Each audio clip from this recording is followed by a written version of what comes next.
Albo się go kocha, albo nienawidzi. Nie ma tutaj gdzieś drogi pomiędzy. Czyli mowa o produktach od Apple. Nasz MacBook, czy też iPhone, czy AirPodsy. Czy warto wydawać sporo gotóweczki na takie właśnie sprzęty? W tym odcinku moje spostrzeżenia po ponad roku używania MacBooka, kilku lat iPhone'a, czy też AirPodsów. Warto, czy nie warto? Zapraszam do oglądania. Sprzęt od firmy z nadgryzionym jabłuszkiem charakteryzuje się przede wszystkim wysoką jakością. Jeśli otworzymy naszego MacBooka, lub też wystarczy tylko pierwszy dotyk i wgląd na jego obudowę dookoła, po otwarciu naszego laptopa ujrzymy produkty najwyższej jakości. To przede wszystkim charakteryzuje naszą firmę z nadgryzionym logo jabłuszka, czyli Apple. Niemniej ustępuje tutaj iPhonik, akurat w tym przypadku poglądowo, oczywiście nie sugerujcie się, że to jest 6S, nagrywa właśnie inny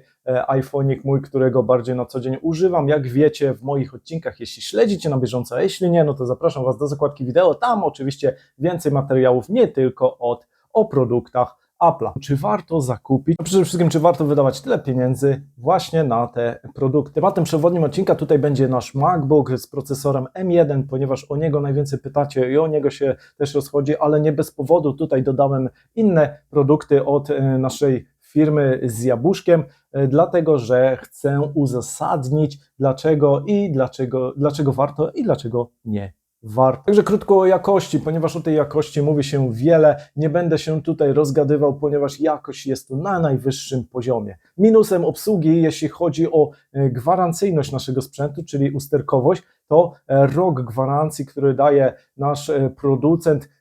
Jeśli kupujemy od autoryzowanych przedstawicieli, często jest to 2 lata w formie rękojmi i tak dalej, ale nie zawsze to jest uwzględnione i gdzieś tam, jeśli się nie upieramy przy naszych prawach konsumenta, to też zostaniemy może zaskoczeni, zdziwieni, że właśnie firma z tak dużą renomą, chwaląca się tak wysoką jakością produktów, odsyła nas już po roku używania naszego produktu, że nie obowiązuje na niego gwarancja. Coś tu jest nie tak, także zweryfikujcie to sobie i najlepiej na piśmie gdzieś podczas zakupu produktu, ale to oczywiście temat na inny odcinek. Wracając, czy warto zakupić taki sprzęt? Używam MacBooka już ponad rok, jest to laptop z procesorem M1. Szczegółową specyfikację tego produktu znajdziecie w opisie pod filmem oraz jego aktualną cenę. Serdecznie Was zapraszam, zajrzyjcie sobie, jeśli interesuje Was taki właśnie sprzęt. I niedawno wyszły procesory M2, czyli nieco szybsze od M1, wkrótce zapowiadane są też procesory M3 lub też M2 Max, w zależności od nazewnictwa. W każdym razie kolejna generacja tych procesorów. O czym chciałbym Was tutaj poinformować? Uważajcie na ten marketing, ponieważ nie zawsze wykorzystacie ten produkt. Ten MacBook, jak mówiłem, używam rok czasu.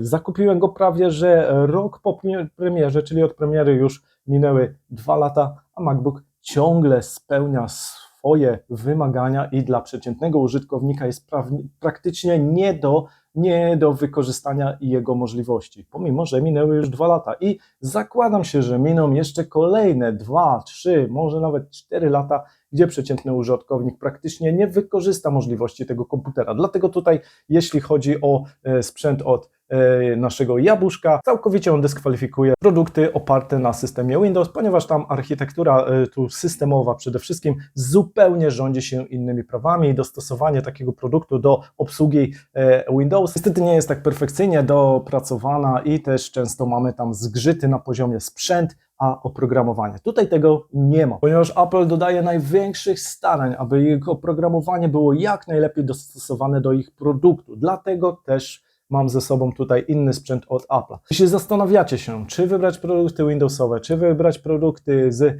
iOS-em lub też z OS-em, jeśli chodzi o MacBooka, to tutaj odpowiedź jest prosta. Jeśli macie zamiar tylko używać MacBooka, no to niekoniecznie to musi być OS, ponieważ tam są też różnego rodzaju przeciwności, jeśli chodzi o system. System jest zamknięty, gdzieś nie mamy dostępu do wszystkich danych, nie wszystkie pliki odtworzymy i tak dalej, nie wszystkie systemy plików on odtwarza, ale to też temat rzeka, więc jeśli Was by to interesowało, dajcie znać w komentarzu. Jeśli macie jakikolwiek problem z tym systemem, dajcie również znać, pomogę, ponieważ w sprzętach komputerowych siedzę już kupę latek, więc myślę, że mogę się z Wami podzielić tutaj informacjami, jeśli byście mieli jakiś problem z obsługą tego sprzętu. Ale jeśli planujecie już wymianę na przykład telefonu i tutaj wybór też by padł na iPhone'a, do tego może słuchaweczki bezprzewodowe w formie takich AirPodsów, czyli pudełko ładujące oraz słuchawki douszne, gdzie możemy je bezprzewodowo sobie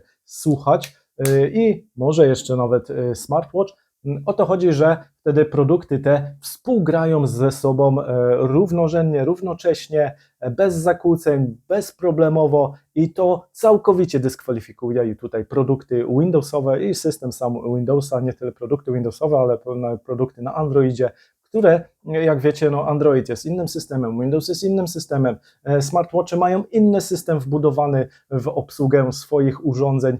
No i tu też właśnie zaczynają się schódki, ponieważ te wszystkie urządzenia należy sparować, odpowiednie oprogramowanie dodatkowe często zainstalować w naszym komputerze. Jak wiemy, te dodatkowe oprogramowanie nie zawsze działa tak dobrze jak oprogramowanie producenta, więc tutaj już pojawiają się zgrzyty. Mało tego, wystarczy, że gdzieś odsuniemy się z naszym chociażby zegarkiem poza obszar łączenia naszego produktu, czyli na przykład naszego laptopa czy też iPhone'a, ponowne połączenie nie zawsze bywa tak oczywiste i należy ponownie wejść w menu, połączyć nasz chociażby zegareczek czy też słuchaweczki z naszym Bluetooth w telefonie i tak dalej. Dotyczy się to każdego urządzenia. Jeśli chodzi o produkty Apple, tutaj nie ma tego problemu. Produkty ze sobą są tak sparowane intuicyjnie, że natychmiastowo się rozpoznają, wzajemnie się wspierają. Jeśli używamy naszych słuchaweczek w naszym iPhone'ie i przerzucimy naszą pracę na MacBooka, zaczniemy tutaj obsługiwać korespondencję, którą zaczęliśmy na iPhone'ie, automatycznie to wszystko się przerzuca naszego MacBooka, słuchaweczki przerzucają się na nasz komputer i słyszymy to wszystko już z naszego komputera i ponownie wracamy na iPhone'a, ponownie one się tam przerzucają do naszego iPhone'a i tak dalej, więc tutaj jest całkowita dyskwalifikacja, jeśli chodzi o sprzęt właśnie pochodzenia opartego głównie na systemie Microsoft Windows. Ale żeby nie było tak wesoło, trochę minusów też tu musi być i jeśli chodzi o sprzęt, no to przede wszystkim oprócz ceny, która jest kuriozalna wręcz na warunki tutaj polskie, bo na przykład laptop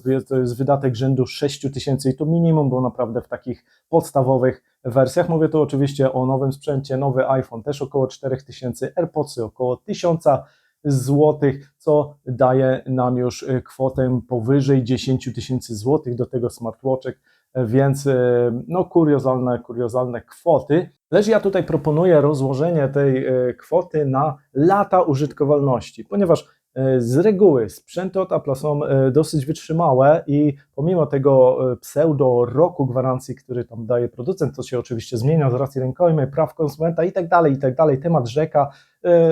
W 90% przypadków oczywiście są to 2 lata, ale uprzedzam o tym fakcie, abyście nie byli zaskoczeni. Pomimo tego, że tak jak mówię, że jest ten pseudo-roczek gwarancji, to sprzęty Apple wytrzymują dużo dłużej. Tutaj mój iPhone 6s. Produkt, który ma już 6 latek, jest on cały czas działający, co prawda w tym roku, czyli w zeszłym roku 2022 dostał ostatnią aktualizację do OS-a najnowszego, to i tak jest mnóstwo czasu, bo 5 lat po premierze ten telefon otrzymywał cały czas aktualizację produktu. Używam też Samsunga S10, S10 Plus, jak wiecie, w moich odcinkach często też prezentowałem te telefony. Oczywiście są to produkty chwalone przeze mnie, ale na przykład Samsung S10 po już 3 czy 4 latkach swojej użytkowalności stracił wsparcie od producenta poprzez najnowszego Androida, czyli już rok mniej niż to daje Apple. Także rozłóżcie sobie tą kwotę 10 tysięcy na lata użytkowalności, zakładając, że to będzie 5 lat, dzielimy sobie to przez miesiące i to nam daje kwotę, która będzie może dla nas bardziej przystępna niż jeśli zakupimy produkt androidowy, który po 2 latach już traci swoją użytkowalność, ponieważ często tam jest wspieranie Androida nowszego,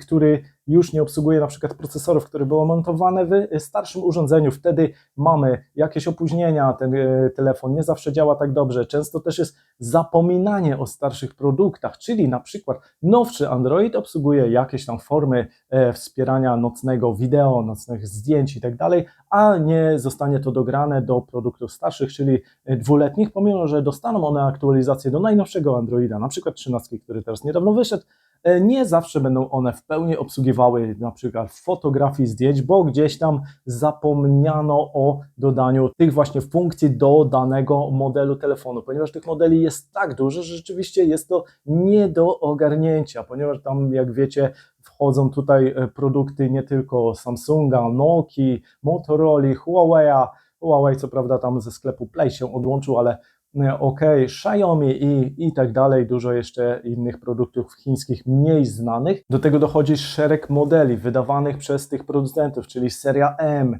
seria S, seria A, jeśli chodzi o Samsunga, które tak bardziej tutaj ogarniam, ponieważ używam, ale też jak wiecie Xiaomi w formie Mi, P i tak dalej, i tak dalej. Jest tych produktów po prostu szereg, mnóstwo i też tu nie będzie często tego wspierania. Nie mówię tych kwestii jakoś wyssanych z palca, najzwyczajniej doświadczyłem tutaj nieprzyjemności, jeśli chodzi o aktualizację systemową właśnie najczęściej telefonów komórkowych, gdzie był problem z odebraniem telefonu, ze słyszalnością naszego rozmówcy i tak dalej, różnego rodzaju problemy się pojawiały po aktualizacjach, ale wracając do naszego MacBooka, czy bym kupił jeszcze raz ponownie ten sprzęt? Zdecydowanie tak. Chociaż do świata Apple wchodziłem dopiero poprzez właśnie tego MacBooka, używałem gdzieś tam iPhone'ów, jakiegoś innego sprzętu, iPady i tak dalej od nadgryzionego jabłuszka, ale tak nie siedziałem głęboko w tym sprzęcie. MacBook mnie jakby zmusił do użytkowalności OS-a, czyli oprogramowania od naszego tu producenta z jabłuszkiem, ponieważ jest to zupełnie inny system, trzeba go się na nowo nauczyć i jeśli spoglądając tutaj na kwestię takiego zupełnie nowego użytkownika, to zdecydowanie jeśli wkraczacie dopiero w świat komputerów i to będzie wasz pierwszy sprzęt, polecam zacząć od OS-a, ponieważ jest to system bardziej intuicyjny i jako początkujący użytkownik możemy trochę więcej ze systemu wyciągnąć. A jeśli chodzi o zaawansowanych użytkowników, to przede wszystkim laptopa używam do na przykład obróbki wideo, gdzie może on konkurować z moim stacjonarnym komputerem opartym na grafice RTX 3060 Ti, także naprawdę na potężnym sprzęcie i uwaga, praktycznie ten MacBookek dorównuje temu sprzętowi stacjonarnemu, który oczywiście nieporównywalnie jest bardziej energożerczy, dużo większy, kosztował też więcej od tego MacBooka, więc porównanie nie wiem, czy to w ogóle jest sprawiedliwe, aby te maleństwo porównywać do tak dużej stacjonarki, gdzie tutaj zabierzemy nasz produkt pod pachę, wszędzie go przeniesiemy, na baterii wytrzyma on nawet do kilkunastu godzin, także błyskawicznie się wszystko uruchamia, natychmiast jest dostęp do internetu, dostęp do wysłania maila, odczytania jego, ale koniec chwalenia z minusów, przede wszystkim brak tych wejść dodatkowych, mamy tutaj USB-C, nowsze produkty oparte na M2 posiadają jeszcze MagSafe, czyli też taka kuriozalna polityka Apple'a, gdzie przesunęli stare złącze ładowania do nowszych produktów, teoretycznie się z niego wycofali, później przywrócili i nagle powiedzieli, że to jest innowacja, no ale Apple tak robi, marketing jego jest stworzony w ten sposób, aby zamydlić nam oczy, a my wiernie słuchamy, kupujemy te drogie sprzęty, także zwróćcie na to uwagę, bo nie każdemu będzie pasowało to, aby kupować jakieś przejściówki, o tym szerzej mówiłem w tym odcineczku o właśnie minusach tego MacBooka, gdzie trzeba trochę zaopatrzyć się w inny sprzęt dodatkowy, pomimo wydatków, jakie musimy ponieść w naszym laptopie. Także serdecznie Was zapraszam, obejrzyjcie ten odcinek. Zapraszam też Was do zakładki wideo, jak i subskrypcji kanału, aby być na bieżąco z kolejnymi odcinkami. Do usłyszenia, do zobaczenia, cześć!